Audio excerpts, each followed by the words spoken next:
Hey guys, what is up? Welcome to Study Hub Live। तो भाई excitement infinity चल रही है क्योंकि ये हमारे इंडियन इको बुक का लास्ट चैप्टर है। तो जो एक शुरुआत हुई थी सीरीज से आज से कुछ महीने पहले, paper leak series for Indian eco, वो कुछ टाइम बाद उसका फिनाले खत्म हो जाएगी सीरीज।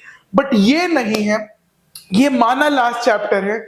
इसके बाद वो आपको याद है 2 बोनस एपिसोड आने वाले हैं, वो आएंगे और इस महीने हम ये सीरीज खत्म कर देंगे हमारे सेशन 24-25 के लिए।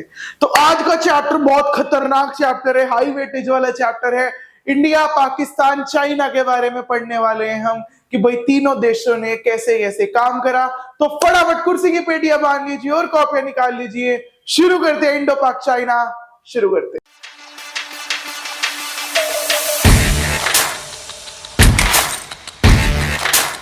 ओके गाइस, तो इंडिया, पाकिस्तान, चाइना, बेटा इसमें चाहे आपके पास ये पीपीटी हो, आगे हमारी बुक हो, बट स्टिल कॉपी निकाल लो इसके लिए। तो ये हेडिंग डाल के चलना, इंडिया, पाकिस्तान, चाइना, अलग अलग पेजेस पे, क्योंकि तीनों देशों में इनफाइनाइट ईयर्स हैं, इंपॉर्टेंट डेट्स हैं, ईयर्स हैं, काम क्या क्या हुए, पॉलिसीज क्या क्या आई।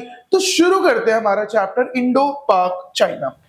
ओके बेटा, तो चैप्टर शुरू करते हैं और शुरू करते हैं हमारे चैप्टर के बेटा ओवरव्यू से कि क्या क्या हुआ चैप्टर में। Just focus on the screen. देखो बेटा, तो चैप्टर का ओवरव्यू है, अब ध्यान से समझना। तीनों कंट्री ने अपना डेवलपमेंट का पाथ ऑलमोस्ट सेम टाइम पे स्टार्ट करा। आपको पता है मेरा देश भारत आजाद हुआ 1947 में और पाकिस्तान भी सेम टाइम पे आजाद हुआ। ठीक है, इंडिया और पाकिस्तान अल्टीमेटली डिवाइड हुए थे अनडिवाइडेड इंडिया से। तो 1947 में दोनों आजाद हुए। चाइना आजाद हुआ 1949 में, जिसका नाम था प्रॉपर इंडिपेंडेंस के time Republic of China. Republic of China. अब बेटा आप देख रहे हो, हमसे 2 साल बाद आजाद हुआ, आज वो कितना ऊपर है हमसे। तो कैसे कैसे ऊपर गया, पूरी पॉलिसीज पढ़ेंगे। तीनों कंट्री ने सिमिलर प्लानिंग अपनाई। इंडिया का फर्स्ट 5 ईयर प्लान आया 1951 में। बेटा ये इंपॉर्टेंट ईयर है। इंडिया का 5 ईयर प्लान इंडिया का आया 1951 में। ओके, वहीं चाइना का आया 1953 में। चाइना का आया 1953 में और पाकिस्तान का आया 1956 में। पाकिस्तान तो रहा ही चीटर है, पहले इंडिया फिर चाइना फिर पाकिस्तान, ये ऐसे 5 ईयर प्लान आया। बहुत इंपॉर्टेंट डेट्स है बेटा, एमसीक्यू में काफी बार आती हैं।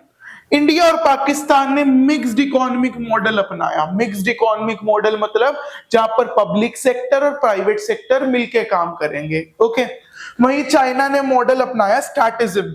स्टैटिज्म बोल लो या सोशलिस्ट मॉडल, एक ही बात है बेटा। आप स्टैटिज्म भी बोल सकते हो, आप सोशलिस्ट भी बोल सकते हो। तो ये है इंडिया, पाकिस्तान और चाइना का ओवरव्यू, कैसे कैसे काम हुआ। फटाफट शॉर्ट नोट्स, इंपॉर्टेंट ईयर जरूर लिखते चलना। लिखते चलो बेटा, लिखते चलना, रुकना नहीं है। ठीक है, आपको बोलना है मैं रुकेगा नहीं साला। ओके, आगे तो फटाफट कॉपी की हेडिंग फर्स्ट पेज पे डाल देंगे हम, चाइना। अब चाइना, मैं एक बात बता रहा हूं, चाइना मैंने पीपीटी में जब लिखा ऐसे प्रिपेयर करा था कि बोर्ड में आप सिर्फ ये लिख दो। मैं गारंटी दे रहा हूं, मेरा नाम एच के कर गया, मैं गारंटी दे रहा हूं सेम आप पेपर में लिखा ना जो मैंने यहां लिखा हुआ है, फुल मार्क्स। बस ये पूकी मत बना के आना, he is Xi Jinping the first person of China, ये पूकी को मत बनाना और सारा सेम लिखाना बेटा। मैं दावा करता हूं कोई भी आपका 1 नंबर नहीं काट सकता है चाइना अगर आ गया क्वेश्चन। देखना बेटा, तो चाइना कैसे शुरुआत करेंगे। एस्टैब्लिश्ड हुआ था चाइना 1949 में, 1949 में आया था। तो पॉइंट्स में आपको बताना है, जब चाइना आया तो मेजरली गवर्नमेंट कंट्रोल था। क्योंकि वो मॉडल कौन सा था बेटा, स्टैटिज्म मॉडल अपना रहे थे। स्टैटिज्म मॉडल अपना रहे थे, गवर्नमेंट कंट्रोल था, सारा गवर्नमेंट कंट्रोल था। गवर्नमेंट ही सारे फैक्टर ऑफ प्रोडक्शन को कंट्रोल करके बैठी थी।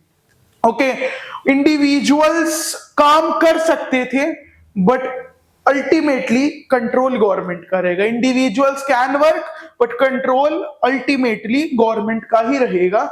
हमारे ये गवर्नमेंट मान लो, ठीक है, ये देखो सबको देख रहा है कि हाँ भाई कौन क्या कर रहा है, तो सिमिलर सा सीन था कि काम कोई भी करे कंट्रोल हमारा किसका रहेगा, इस गवर्नमेंट का ही रहेगा। तो फर्स्ट पॉइंट आपको बता दिया, ये पॉइंट हमने बताया 1949 में।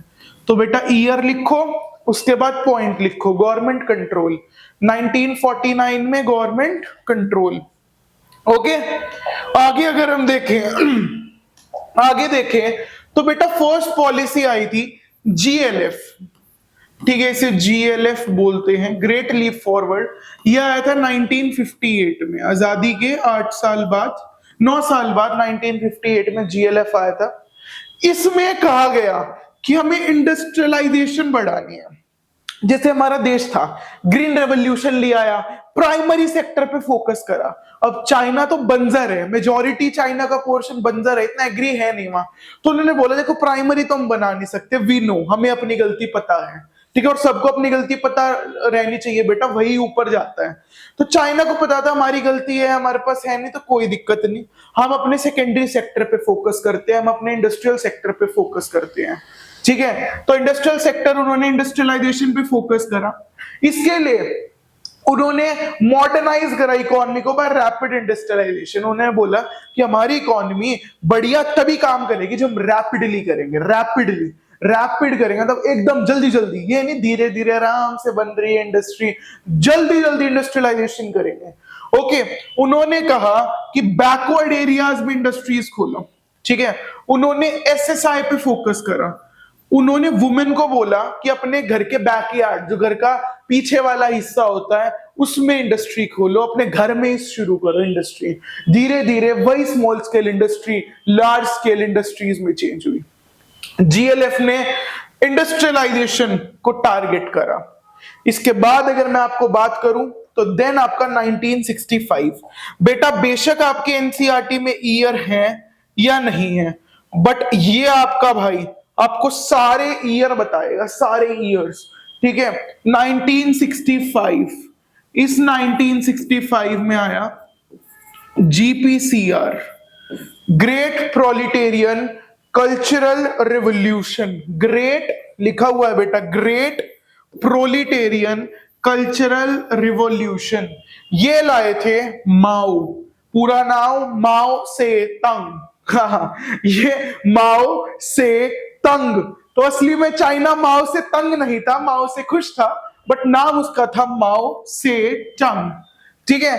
अब माओ से तंग ने जीपीसीआर लॉन्च करवाया, ये चेयरमैन भी बने कम्युनिस्ट पार्टी के। चाइना में एक ही पार्टी है जिसके ली जिनपिंग भी है, कम्युनिस्ट पार्टी, उसी के चेयरमैन ये बने। इसमें जीपीसीआर में वे बेसिकली अपना व्यू इंपोज करा। उन्होंने अपना व्यू क्या इंपोज करा, he is not happy with slow growth. वो स्लो ग्रोथ से हैप्पी नहीं थी, उन्हें चाहिए थी रैपिड ग्रोथ। उन्हें क्या चाहिए थी बेटा, रैपिड ग्रोथ चाहिए थी।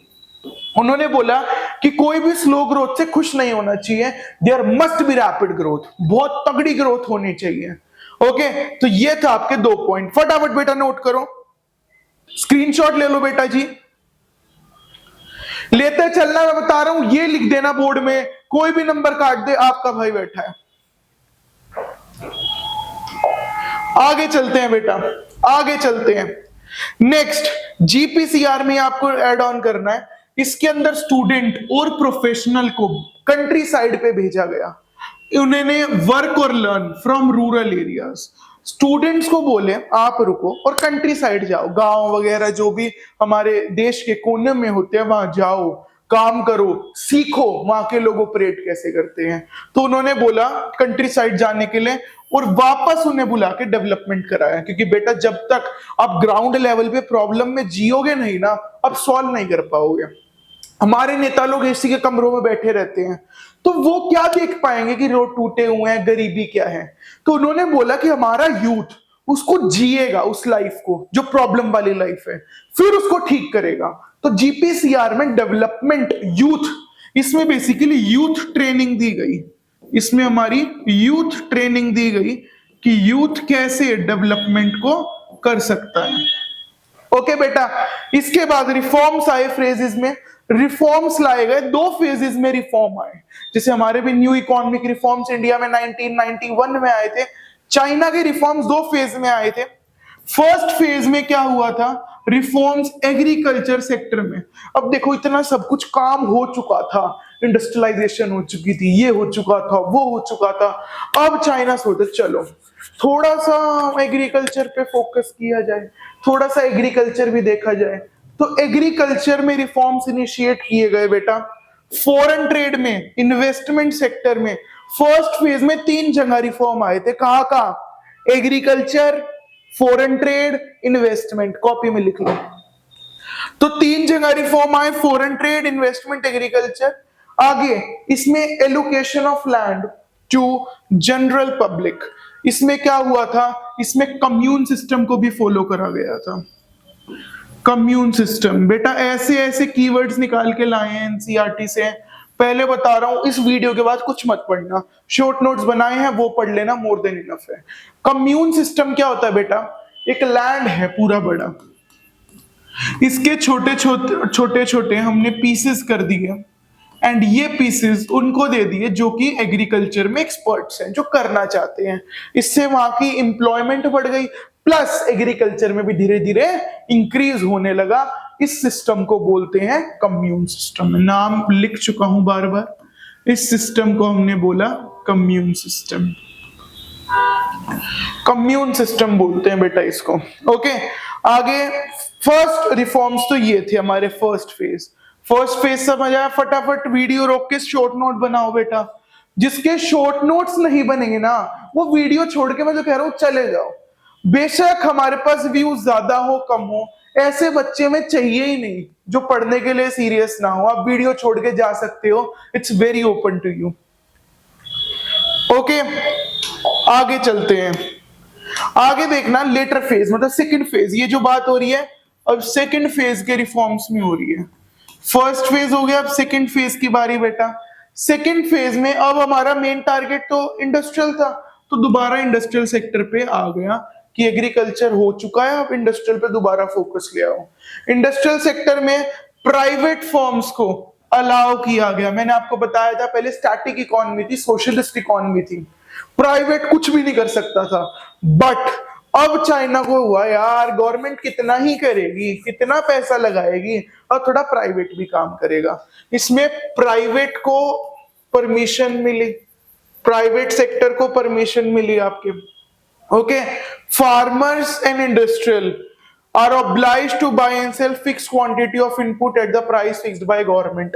मतलब हल्का सा गवर्नमेंट इंटरवेंशन था, गवर्नमेंट इंटरवेंशन था, गवर्नमेंट इंटरवेंशन था, प्राइवेट थोड़ा सा अलाउ किया गया। और गवर्नमेंट इंटरवेंशन के बाद आप मार्केट में फ्री थे परचेज एंड सेल करने के लिए। थोड़ा सा मतलब जैसे पेरेंट्स नहीं होते, थोड़ा सा बड़े हो जाते हैं बच्चे, थोड़ा सा रेख देख रखते हैं, हाँ भाई कहाँ गया था, अच्छा लड़की के साथ था, चल बेटा घूम ले, बट बहन मानी हो, मतलब देख रहे हो आप थोड़ी सी रिस्ट्रिक्शन, बाकी ओपन हो गया सब कुछ। तो यही सेम सीन यहाँ था कि थोड़ी सी रिस्ट्रिक्शन लगाई कि थोड़ा सा प्राइस गवर्नमेंट का ले लो, बाकी अपना ले लो, ठीक है। तो ये सीन था हमारे सेकंड फेज ऑफ रिफॉर्म में। आगे बात करें, सेज ओपन करे गए बेटा। ये सेज आपके 10th में भी था, सोशल इकोनॉमिक जोन। यहां पर क्या था, फॉरेन इन्वेस्टर को बुलाया गया, मंगवाया गया फॉरेन इन्वेस्टर्स को, ठीक है। स्पेशल इकोनॉमिक जोन सेटअप करे गए, और इस जोन में टैक्सेस नहीं लगते थे, टैक्स फ्री जोन था। तो ज्यादा से ज्यादा लोग यहां पर आए और उन्होंने अपनी इंडस्ट्री को क्या करा, एस्टैब्लिश किया। फटाफट स्क्रीनशॉट लो, शॉर्ट नोट्स बनाओ बेटा, रोक लो वीडियो को। Okay, moving to next. हाँ जी, ये हमारे परम मित्र भाई साहब, ठीक है। अब तो ये नहीं रहे, बट फिर भी इंडिया के काफी अच्छे ताल्लुक रहे हैं। Former PM of Pakistan,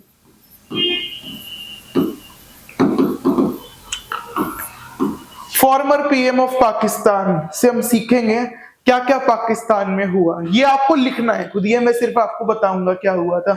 China का इंपॉर्टेंट था। सबसे पहले मिक्स्ड इकोनॉमिक मॉडल आया, मतलब प्राइवेट और पब्लिक सेक्टर दोनों मिलके ऑपरेट कर सकते हैं बेटा, बोथ कैन ऑपरेट। मैं आपको लिख देता हूं कीवर्ड्स, बोथ कैन ऑपरेट, दोनों मिलके ऑपरेट कर सकते हैं। ओके, आजाद कब हुआ था बेटा? इंडिपेंडेंस मिली 1947 में। सबसे पहले लेकर आए ग्रीन रेवोल्यूशन। क्या लेकर आए बेटा? ग्रीन रेवोल्यूशन लेकर आए, जहां पर इनका मेन फोकस किस पे था? प्राइमरी सेक्टर पे। प्राइमरी सेक्टर पे बेटा मेन फोकस था कि कैसे ना कैसे एग्रीकल्चर बढ़ा लेते हैं। इसके बाद इन्होंने देखा कि सरकार थोड़ी सी लालची है, पाकिस्तान की ये पूकी भाई साहब लालची हैं। इन्होंने कहा सब कुछ सरकार के कब्जे में, मतलब नेशनलाइजेशन कर दिया, 100% गवर्नमेंट ओनरशिप। नेशनलाइजेशन का मतलब होता है बेटा 100% गवर्नमेंट ओनरशिप, सब कुछ गवर्नमेंट के हाथ में, ये भी दे दो, वो भी दे दो, ये भी दे दो, तो सब कुछ गवर्नमेंट ने ले लिया। बट थोड़े 2 साल बाद इन्हें नीड आइडेंटिफाई हुई, हम सब कुछ हैंडल कर नहीं पा रहे हैं, सब कुछ डूब गया है हमसे, तो इन्होंने डी नेशनलाइजेशन कर दिया, मतलब transfer of public units to private, मतलब इन्होंने प्राइवेटाइजेशन करा। इन शॉर्ट डी नेशनलाइजेशन आपको टर्म यूज करनी है जो आपकी एनसीईआरटी में है। ओके, डी नेशनलाइजेशन करा, इन्हें तब भी पता लग गया अरे यहाँ की तो सरकार नहीं, बंदों के भी बस की नहीं है, इन्हें बस तार के नीचे से कश्मीर में आना है, इनका कोई मतलब नहीं है काम करने से। ठीक है, यहाँ के बंदे और सरकार दोनों ही नल्ली रह गई, तो इन्होंने फिर क्या करा? पापा ढूंढा, सॉरी फिनेंशियल सपोर्ट, रेमिटेंस देखा, रेमिटेंस डिपेंडेंट हो गए। मतलब चाइना पापा अगर पैसे देता रहेगा तो सरकारें चलती रहेंगी, देश चलता रहेगा। जिस दिन रेमिटेंस आना बंद हो गया, देश विल क्रैश, सरकार will crash, everything will crash. मतलब इकोनॉमी रेमिटेंस डिपेंडेंट हो गई, वो फॉरेन एड्स पे डिपेंडेंट हो गई। तो ये था पाकिस्तान की दुर्गति का, हम चाइना की प्रगति बोल सकते हैं, पाकिस्तान की दुर्गति का मॉडल। फटाफट इसका फ्लो चार्ट जो मैंने बनाया है स्क्रीनशॉट ले लो, शॉर्ट नोट्स बना लो बेटा। ये भाई साहब अपनी खुद की पाकिस्तान की इकोनॉमी देख रहे हैं।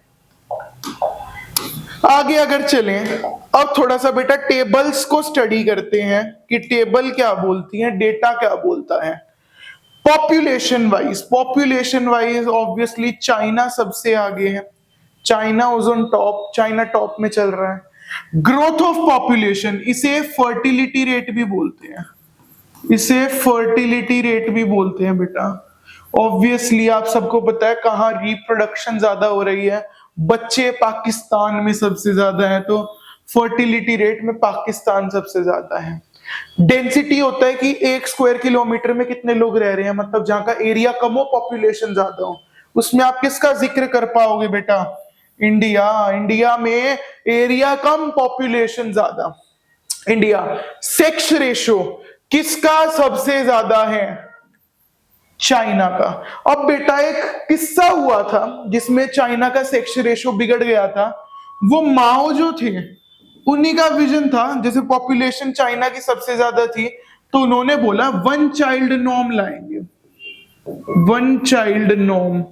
अब ये 1 चाइल्ड नॉर्म क्या होता है कि जैसे हमारे इंडिया में हम 2 हमारे 2, चाइना में आया था कि आप कपल का सिर्फ एक ही बच्चा हो सकता है, अगर ज्यादा हुए तो he will be killed, he will be dead. Okay, तो एक बात बताओ, एक कपल है, आप हो और आपकी महिला मित्र है, अगर हाँ आप दो को एक चॉइस दी जाए कि मतलब आगे जाके, अभी तो नहीं, अभी तो चॉइस आपको लेनी ही नहीं है, आगे जाके अगर आप एक ही कुछ भी कर सकते हैं कि ऑफस्प्रिंग कर सकते हैं, तो आप ऑब्वियसली सन को, बेटे को प्रेफर करेंगे। ठीक है, तो सेम यहां पर हुआ, सेक्स रेशो जिसकी वजह से इम्बैलेंस हुआ, बट जल्द ही 1 चाइल्ड नॉर्म चेंज कर दिया गया 2 चाइल्ड नॉर्म में। तो ये सेक्स रेशो बैलेंस होने में बहुत टाइम लगा चाइना को, बट ये माओ ने एक ही गलती करी थी, कोई नहीं, गलतियां इंसान से ही होती है, तो वन चाइल्ड नॉर्म उन गलतियों में से ही एक था। आगे फर्टिलिटी रेट, अभी बात करी पाकिस्तान का सबसे ज्यादा है। अर्बनाइजेशन, शहरीकरण, शहर किसने ज्यादा बनाए, वो है ऑब्वियसली चाइना ने, क्योंकि मैंने आपको जीपीसीआर में बताया था ना कि माओ ने बोला बच्चे जाओ, गांव जाओ, वहां रहो, उनकी प्रॉब्लम समझो और वहां पर डेवलपमेंट करो, वहां पर पढ़कर आप क्या करो, डेवलपमेंट करो, जिसकी वजह से जो शहर थे, वो जो गांव थे वो शहर में चेंज हुए, अर्बनाइजेशन हुआ। फटाफट बेटा टेबल्स मैंने पूरी अच्छे से बना दी है, आपको पूरा स्ट्रक्चर समझाया है, स्क्रीनशॉट ले लो बेटा जी, स्क्रीनशॉट ले लो। आपको अभी क्या करना है, इनकी एक्सप्लेनेशन भी लिखनी है जो मैंने बोली। क्लास वर्क है, वीडियो यहीं रोक दो, एक्सप्लेनेशन लिखो इनकी बैठ के, ठीक है, साथ साथ पढ़ते चलोगे, यू विल एंजॉय। आगे अगर मैं बात करूं कंट्रीब्यूशन टू जीडीपी, तो देखना बेटा इंडिया में सबसे ज्यादा कंट्रीब्यूशन किसका है, ठीक है, वो है हमारे सर्विस सेक्टर का। मैं आज के डेटा की बात कर रहा हूं बेटा, जिस दिन आप ये वीडियो देख रहे हो उस दिन के डेटा की।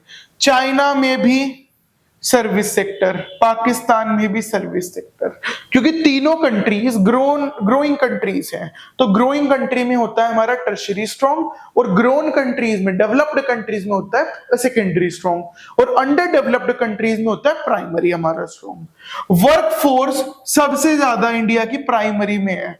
आप विरोधाभास देख पा रहे हो, कंट्रीब्यूशन इसका और वर्कर सबसे ज्यादा यहां पर है, क्योंकि पिछले एपिसोड में मैंने बताया यहां पर सबसे ज्यादा है, किसकी वजह से, डिसगाइज्ड अनएम्प्लॉयमेंट की वजह से। डिसगाइज्ड अनएम्प्लॉयमेंट, पिछले लेक्चर में मैंने बताया था कि 2 बंदे जहां चाहिए वहां 4 हो जाए, तो बचे हुए 2 बंदे डिसगाइज्ड अनएम्प्लॉयमेंट है।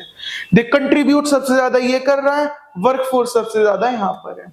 चाइना में सबसे ज्यादा वर्कफोर्स वही टर्शरी में है, पाकिस्तान में भी सबसे ज्यादा वर्कफोर्स हमारी प्राइमरी में है, और वहीं सेम डिसगाइज्ड अनएम्प्लॉयमेंट पाकिस्तान में भी है। देश सबसे ज्यादा टर्शरी रहा है सबसे ज्यादा प्राइमरी में। तो ये दिक्कत इंडिया पाकिस्तान की सिमिलर है, बस फर्क यही है वहां की सरकार बेकार है, हमारे यहाँ की सरकार अच्छी है। फटाफट बेटा स्क्रीनशॉट ले लो, पूरा डेटा है, पूरा का पूरा डेटा जो आपको पेपर में, मैं देखो आपकी एनसीईआरटी इतना डेटा देगी, मैं आपको सारा डेटा नहीं बताऊंगा, बट जो जो मैं डेटा बताऊंगा, मैं आज यहां खड़ा हूं, आज जो भी तारीख पे आप देख रहे हो, और मैं बोर्ड के पेपर के बाद वीडियो डालूंगा, आप देखना 99% हमारी वीडियो से पेपर आएगा। फटाफट बेटा आगे अगर हम चले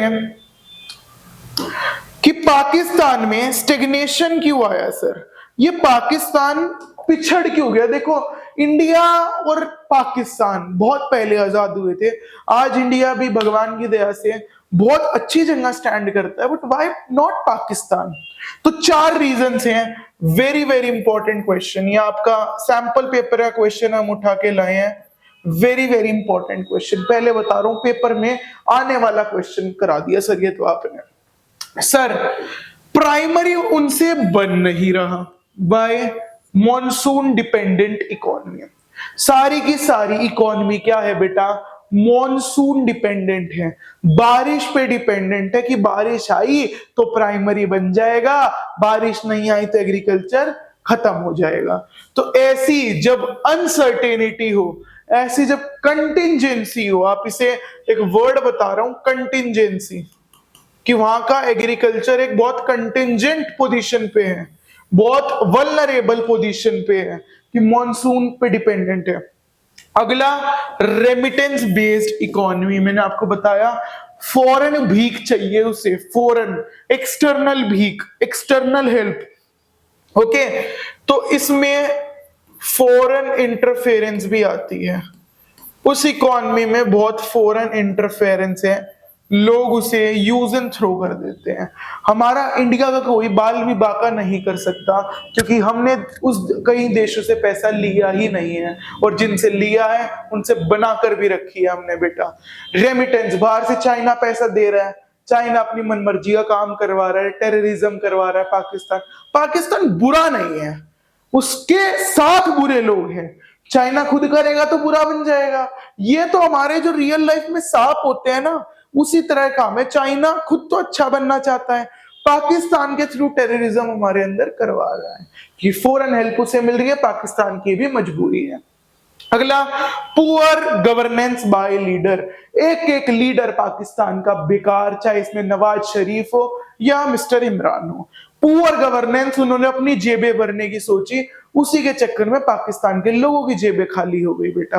पुअर गवर्नेंस बाय लीडर और लैक ऑफ मॉडर्न इंडस्ट्री। आज भी पाकिस्तान के अंदर कैपिटल गुड्स की इंडस्ट्री नहीं है, lack of capital goods industry, जिसकी वजह से पाकिस्तान आज भी इंपोर्ट एक्सपोर्ट पे अपना पैसा पूरा का पूरा खर्च रहा है बेटा। कैपिटल गुड की कोई इंडस्ट्री नहीं है। और वहीं चाइना की थोड़ी सी तारीफ करें बेटा, चाइना ने फॉलो करा Maoist vision. Maoist vision, mister Mao Tse Tung का नाम बहुत अच्छा है, माओ से तंग बट है माओ से बहुत खुश। माओइस्ट विजन का फॉलो करा, जिसने कहा हमें तो स्लो पेस ऑफ ग्रोथ नहीं चाहिए, हमें तो भागना है ग्रोथ वाइज, हमें धीरे धीरे नहीं चलना। तो जिसकी वजह से उन वे लोग टच कर रहे हैं हाई जीडीपी। फटाफट बेटा स्क्रीनशॉट ले लो, स्क्रीनशॉट ले लो राजे फटाफट। ओके, तो भाई ये हमारा पूरा का पूरा सिलेबस तो फाइनली खत्म हो गया है। बहुत खुश और इमोशनल हूं कि एक सीरीज जो शुरू करी थी, paper league series of Indian eco, finally उसका सिलेबस, पूरी की पूरी प्लेलिस्ट हमारे यूट्यूब पे लाइव है, पूरा सिलेबस हमने खत्म करा है। 8 एपिसोड, ये 8th एपिसोड है, but this is not the end. अभी बहुत कुछ इस सीरीज में ऐड ऑन होने वाला है, इंपॉर्टेंट क्वेश्चन, सैंपल पेपर, काफी कुछ आएगा। आई होप आप मेरे साथ बने रहो। इस टाइम हमें आपकी सपोर्ट की सबसे ज्यादा नीड है बेटा, और वो सपोर्ट आप एक सब्सक्राइब से दिखा सकते हो, बिकॉज ताकि पता लगे हमारी जनता क्या है और कैमरे के परे कितनी दुनिया में देख रही है। बाकी लाइक करके आप बता सकते हैं कि हमारी ये 1 घंटे की मेहनत आपको पसंद आई या नहीं। कमेंट सेक्शन खुला है आपकी गालियों और तालियों के लिए। और अगर आप मेरे साथ लाइव ऑनलाइन थ्रू जूम या गूगल मीट या ऑफलाइन पढ़ना चाहते हो, हमारे दिल्ली में ऑफलाइन सेंटर्स हैं, आप इस कस्टमर केयर नंबर पे कॉल कर लो। यहाँ पर आपको ऑनलाइन और ऑफलाइन बैचेस के बारे में कोई भी क्वेरी हो, हम आपको गाइड कर देंगे। मिलेंगे आने वाले बोनस एपिसोड्स में। आई होप जब वो एपिसोड आया आप पूरी सीरीज देख चुके हो, सारे चैप्टर्स पढ़ चुके हो। मिलेंगे अगली क्लास में, till then bye bye, have a nice day.